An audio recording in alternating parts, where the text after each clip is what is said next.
বিসমিল্লাহির রহমানির রহিম। যুক্তিবিদ্যা প্রথম পত্র একাদশ শ্রেণী অনলাইন ক্লাসে তোমাদের আরও একবার স্বাগত জানাচ্ছি।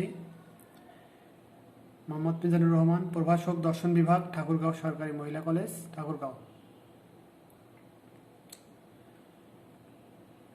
সুপ্রিয় শিক্ষার্থীবৃন্দ, আজ আমি তোমাদের যুক্তিবিদ্যা প্রথম পত্রের অধ্যায় ৩ অর্থাৎ যুক্তির উপাদান এর যুক্তিবাক্যে পদের ব্যাপ্তি বা পদের ব্যাপ্যতা এই বিষয়টি নিয়ে আলোচনা করব।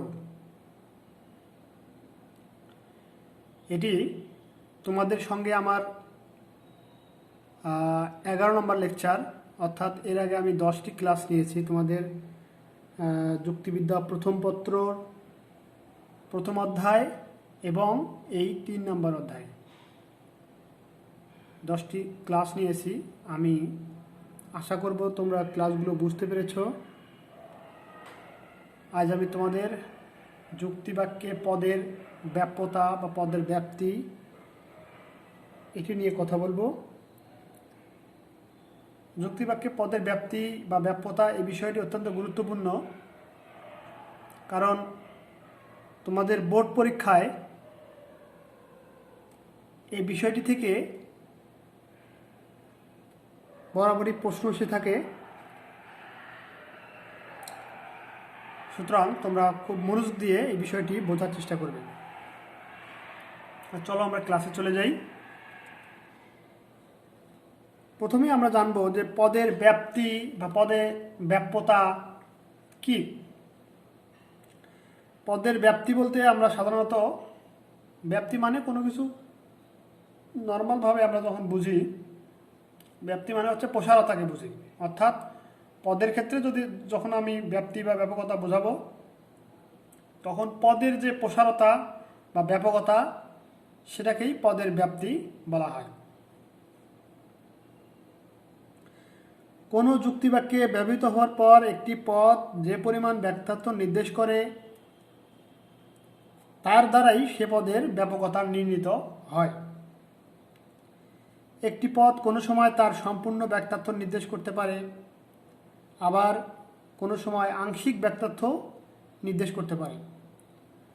যদি কোনো যুক্তিবাক্যে একটি পদকে সামগ্রিক অর্থে ব্যবহার করা হয়, অর্থাৎ পদটি যদি তার সমগ্র ব্যাখ্যার্থকে প্রকাশ করতে পারে, তাহলে পদটিকে তখন আমরা কি বলবো? ব্যাপ্ত পদ বলবো। যেমন দেখো স্লাইডে আমি একটি উদাহরণ দিয়েছি, সকল মানুষ হয় দ্বিপদ। এখানে মানুষ যে পদটি রয়েছে এটি হচ্ছে ব্যাপ্য পদ, কেননা এখানে মানুষ বলতে অতীত, বর্তমান এবং ভবিষ্যতের সব মানুষকেই নির্দেশ করা হচ্ছে। একজন মানুষও এ পদের আওতা থেকে বাদ পড়ছে না। সুতরাং এটি হচ্ছে একটি ব্যাপ্য পদ, অর্থাৎ এই সকল মানুষ হয় দ্বিপদ। এই উদাহরণে মানুষ পদটি হচ্ছে ব্যাপ্য পদ। অন্যদিকে যদি কোনো যুক্তিবাক্যে একটি পদকে আংশিক অর্থে ব্যবহার করা হয়, অর্থাৎ পদটি যদি তার সমগ্র ব্যাখ্যার্থকে না বুঝিয়ে শুধু অংশবিশেষকে নির্দেশ করে, তাহলে পদটিকে আমরা অব্যাপ্য পদ বলবো। যেমন যদি আমি একটু উদাহরণ দিই, কিছু ছাত্র হয় নম্র। এখানে ছাত্র পদটি তার ছাত্র সমাজের একটি অংশকে বোঝানো হচ্ছে, সুতরাং এটি হচ্ছে অব্যাপ্য পদ। এরকম আরও অনেক উদাহরণ তোমাদের বইয়ে দেয়া আছে, তোমরা দেখে নেবে। তারপর আমি আরেকটি বলছি, কিছু মানুষ নয় ধার্মিক। এখানে মানুষ পদটি অব্যাপ্য, কেননা পদটি দ্বারা মানুষের আংশিক ব্যাখ্যার্থকে নির্দেশ করা হচ্ছে। এখানে মানুষের একটি অংশ সম্পর্কে বিধেয়কে অস্বীকার করা হয়েছে, সুতরাং এটি হচ্ছে একটি অব্যাপ্য পদ। আশা করি তোমরা এই পদের ব্যাপ্তি কি তা তোমরা বুঝতে পেরেছ। তোমাদের পাঠ্য বইয়ে বিস্তারিত দেয়া আছে, তোমরা একটু পড়লেই বুঝতে পারবে। এই পদের ব্যাপ্যতা সম্পর্কে দুটি নিয়ম রয়েছে। এই দুটি নিয়ম হচ্ছে, খেয়াল করো, একটি হচ্ছে সার্বিক যুক্তিবাক্যের উদ্দেশ্যপদ ব্যাপ্য কিন্তু বিশেষ যুক্তিবাক্যের উদ্দেশ্যপদ অব্যাপ্য। আবার নয়ার্থক যুক্তিবাক্যের বিধেয় পদ ব্যাপ্য কিন্তু সদার্থক যুক্তিবাক্যের বিধেয় পদ অব্যাপ্য। এখানে খেয়াল করো,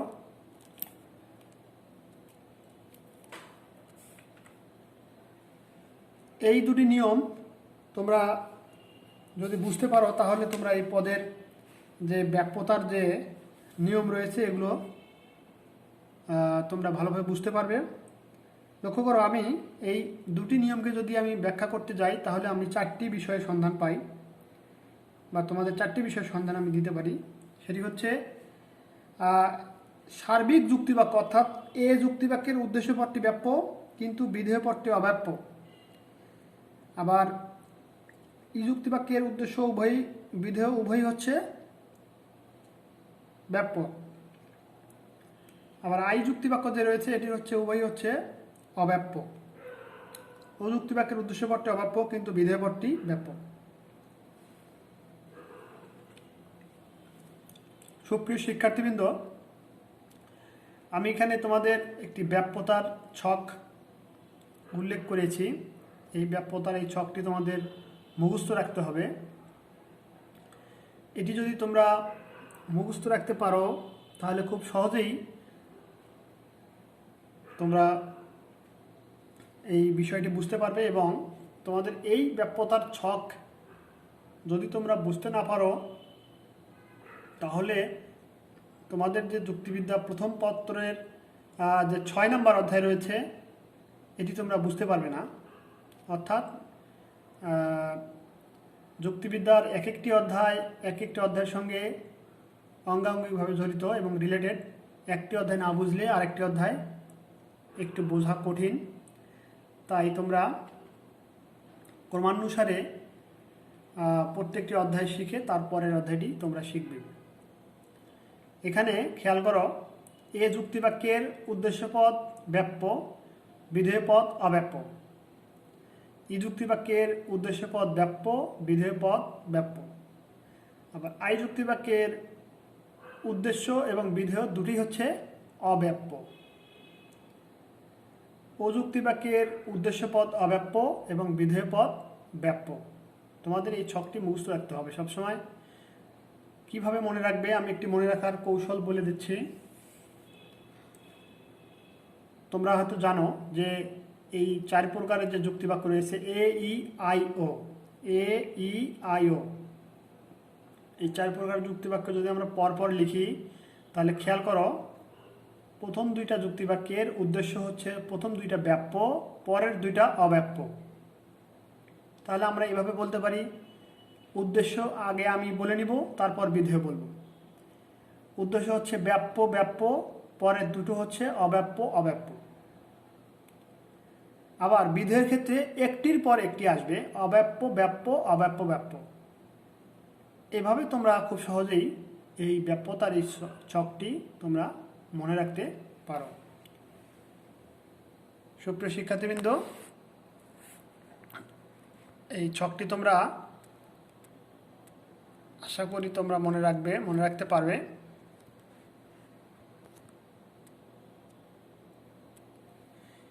এর পরের যে বিষয়টি রয়েছে, এই ছকটির আলোকে আমি তোমাদের এখন এ যুক্তিবাক্যের যে উদ্দেশ্য এবং বিধেয় পদ কিভাবে ব্যাপ্য অব্যাপ্য হলো এবং কিভাবে একটি পদ অব্যাপ্য হয়, কেনই বা অব্যাপ্য হয় এবং কেনই বা ব্যাপ্য হয়, এই বিষয়টি নিয়ে তোমাদের এখন আমি কথা বলবো। খেয়াল করো, এ যুক্তিবাক্যর আমরা জানি, একটু আগে আমরা পড়ে আসলাম যে এ যুক্তিবাক্যের উদ্দেশ্যপদ ব্যাপ্য এবং বিধেয় পদ অব্যাপ্য। এই বিষয়টি আগে আমি আলোচনা করি। খেয়াল করো, সকল মানুষ হয় মরণশীল। তাহলে এখানে এই মানুষ পদটি হচ্ছে ব্যাপ্য এবং মরণশীল পদটি হচ্ছে অব্যাপ্য। এর কারণ কি আমি তোমাদের এখন এই বিষয় নিয়ে আলোচনা করব। এখানে মানুষ পদটিকে সামগ্রিক অর্থে ব্যবহার করা হয়েছে। খেয়াল করো, অর্থাৎ এখানে মানুষ বলতে দুনিয়ার সব মানুষকেই ইঙ্গিত করা হচ্ছে।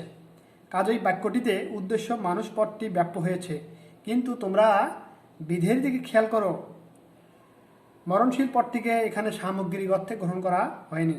মরণশীল পদের আংশিক ব্যক্তাত্বকে মানুষের বেলা স্বীকার করা হয়েছে, কারণ মরণশীল জীবের সবাই মানুষ নয়। মানুষ ছাড়াও আরও অন্যান্য অনেক জীব আছে যেগুলো মরণশীল, সেসব জীবের কথা এখানে বলা হয়নি, শুধু মানুষের কথাই বলা আছে। মরণশীল জীবের ব্যক্তার্থ আমরা জানি খুবই কম, এর একটি অংশকেই শুধু মানুষের ক্ষেত্রে প্রয়োগ করা চলে। কাজেই উপরোক্ত এই বাক্যটিতে মরণশীল পদটি একটি হচ্ছে অব্যাপ্য পদ। তো সুপ্রিয় শিক্ষার্থীবৃন্দ, তাহলে আমরা কি জানলাম? এই যুক্তিবাক্যের এখানে মানুষ পদটি হচ্ছে ব্যাপ্য এবং মরণশীল পদটি হচ্ছে অব্যাপ্য, যেটা তোমরা একটু আগে ছকে দেখতে পেয়েছ। আবার লক্ষ্য করো, পিছনের দিকে একটু ফিরে যাই। ই যুক্তিবাক্যের দুটি উদ্দেশ্য এবং বিধেয় দুটি হচ্ছে ব্যাপ্য। এটা কিভাবে হয় একটু খেয়াল করো। আমি একটু উদাহরণ দিয়েছি, কোনো মানুষ নয় অমর। খেয়াল করো, এই যুক্তিবাক্যে উদ্দেশ্য মানুষ পদটিকে সামগ্রিক অর্থে ব্যবহার করা হয়েছে। এখানে মানুষ বলতে দুনিয়ার সব মানুষকে বোঝানো হচ্ছে, অর্থাৎ সমগ্র মানুষ জাতি সম্পর্কে এখানে একটি কথাকে অস্বীকার করা হয়েছে। কাজেই এই যুক্তিবাক্যে মানুষ পদটি ব্যাপ্য। আবার খেয়াল করো, বিধেয় অমর পদটিকেও সামগ্রিক অর্থে ব্যবহার করা হয়েছে। অমর পদের সম্পূর্ণ ব্যক্তাত্বকেই মানুষ জাতির ক্ষেত্রে অস্বীকার করা হয়েছে। মানুষ ও অমর জীবের মধ্যে আসলে কোনো সম্পর্ক নেই। কাজেই এই যুক্তিবাক্যে অমর পদটিও ব্যাপ্য। তাহলে তোমরা কি জানতে পেলা? এই যুক্তিবাক্যের উদ্দেশ্য এবং বিধেয় দুটি হচ্ছে ব্যাপ্য, আর এই যুক্তিবাক্যের উদ্দেশ্য ব্যাপ্য, বিধেয় অব্যাপ্য। এবার আমরা আসি আই যুক্তিবাক্যে।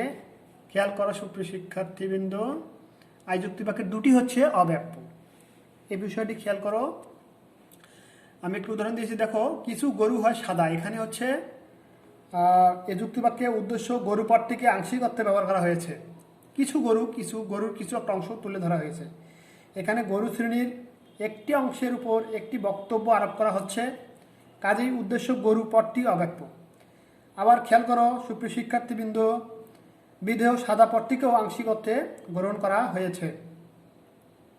সাদা পদটির আংশিক ব্যক্তার্থকে গরু শ্রেণীর একটি অংশের উপর প্রয়োগ করা হয়েছে, কেননা সাদা বস্তুর সবাই গরু নয়। গরু ছাড়াও আরও অনেক সাদা বস্তু আছে। সাদা পদের ব্যক্তার্থ খুবই কম, এর একটি অংশকে শুধু গরুর ক্ষেত্রে স্বীকার করে নেওয়া হয়েছে। কাজেই এখানে বিধেয় সাদা পদটিও অব্যাপ্য। আশা করি বুঝতে পেরেছ। এবার আসি ও যুক্তিবাক্যে। খেয়াল করো, কিছু ছাত্র নয় মেধাবী। আমরা পড়েছি হচ্ছে ও যুক্তিবাক্যের, আবার দেখো ছকে, ও যুক্তিবাক্যের উদ্দেশ্য পদটি হচ্ছে অব্যাপ্য, বিধেয় পদটি হচ্ছে ব্যাপ্য। এটা কিভাবে হলো খেয়াল করো। আমি একটু উদাহরণ দিয়েছি, কিছু ছাত্র নয় মেধাবী। এই যুক্তিবাক্যে উদ্দেশ্য ছাত্র পদটিকে আংশিক অর্থে ব্যবহার করা হয়েছে। এখানে ছাত্র শ্রেণীর একটি অংশ সম্পর্কে একটি কথাকে অস্বীকার করা হয়েছে। কাজেই এখানে ছাত্র পদটি হচ্ছে অব্যাপ্য। কিন্তু আবার খেয়াল করো অন্যদিকে, যে তোমাদের এখানে মেধাবী যে পদটি রয়েছে এটি সামগ্রিক অর্থে ব্যবহার করা হয়েছে। মেধাবী পদের সম্পূর্ণ ব্যক্তার্থকে ছাত্র শ্রেণীর একটি অংশ সম্পর্কে পুরোপুরি অস্বীকার করা হয়েছে। প্রকৃত প্রস্তাবে কোনো কিছু অস্বীকার করার সময় তাকে সর্বদা সামগ্রিকভাবে করতে হয়। কাজেই উপরোক্ত যুক্তিবাক্যে বিধেয় মেধাবী পদটি হচ্ছে একটি ব্যাপ্য পদ। সুপ্রিয় শিক্ষার্থীবৃন্দ, আমি আশা করব তোমরা এই ব্যাপ্যতার এই শখটি এবং এই ব্যাপ্যতার যে বিষয়টি রয়েছে তোমরা বুঝতে পেরেছ। এবার আমরা একটি ভিন্ন বিষয় পড়ব, সেটি হচ্ছে ব্যাপ্যতার যে সূত্র। যুক্তিবিদ সুইনবার্ন কর্তৃক আবিষ্কৃত ব্যাপ্যতার একটি সূত্র আমি এখানে দিয়েছি, সেটি হচ্ছে ASEBINOP। এই সূত্রটা তোমাদের পাঠ্য বইয়ে দেওয়া আছে এবং তোমরা একবার পড়লেই বুঝতে পারবে। তারপরও আমি এই সূত্রটি তোমাদের ব্যাখ্যা করে দিচ্ছি। এস অর্থাৎ এ যুক্তিবাক্যের সাবজেক্টটি হচ্ছে ব্যাপ্য। আবার ই যুক্তিবাক্যের বিতে হচ্ছে বোথ, মানে উভয়ই উদ্দেশ্য এবং বিধেয় দুটি হচ্ছে ব্যাপ্য। আই যুক্তিবাক্যের এখানে এন দ্বারা নান বোঝানো হচ্ছে। নান মানে হচ্ছে আই যুক্তিবাক্যের উদ্দেশ্য এবং বিধেয় কোনোটিই ব্যাপ্য নয়। আবার ও যুক্তিবাক্যের পিতে হচ্ছে প্রেডিকেট, মানে হচ্ছে বিধেয় পদটি ব্যাপ্য। এর কথাই এখানে ব্যক্ত করা হয়েছে। তোমরা পাঠ্য বইয়ে যদি একটু একটু পড়ো, তাহলেই তোমরা বিষয়টি বুঝতে পারবে। সুপ্রিয় শিক্ষার্থীবৃন্দ, আজ এ পর্যন্তই। তোমরা ভালো থাকো, সুস্থ থাকো। সকলকে ধন্যবাদ।